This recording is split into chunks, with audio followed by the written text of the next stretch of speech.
Now, in Mali, the first lot of Canadian troops have arrived to join the UN force mission there. It's the first time in 24 years that Canada has been involved in African peacekeeping, and it comes as security concerns increase in Mali.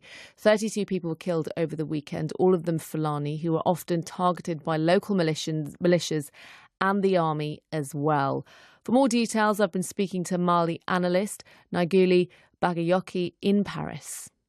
It is very important to know that traditionally there always has been violent conflict in the central region of Mali, mostly around the issue raised by resource management in the Niger Delta area. And since the current Malian conflict in 2012, the situation has clearly worsened. And so Fulani communities, they are tended to be a kind of assimilation to extremist and jihadist groups. Local militias as well as self-defense groups have been proliferating in the last 2 years in central Mali. And in particular, one of the militia called Dozo Hunters, which are traditional self-defense group hunters, which are accused to have committed those atrocities this Saturday. So they're being targeted because of land disputes, but also there's this suspicion of them being involved with jihadists. Do you think these attacks could aggravate the conflict?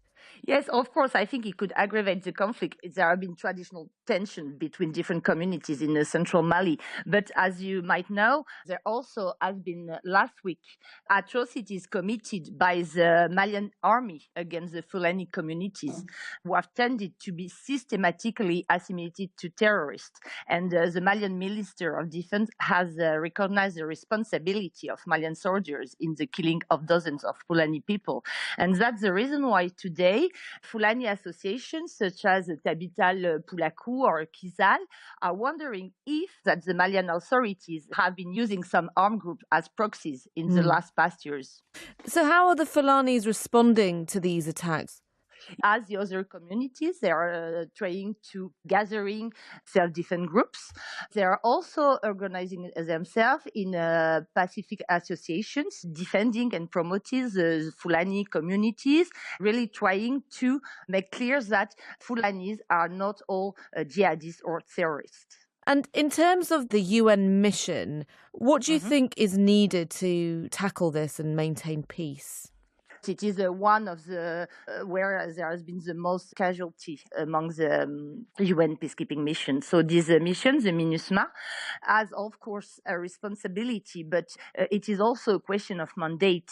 And presently, there's a mandate mainly dealing with the conflict with the northern part of Mali, which is different from what is happening presently.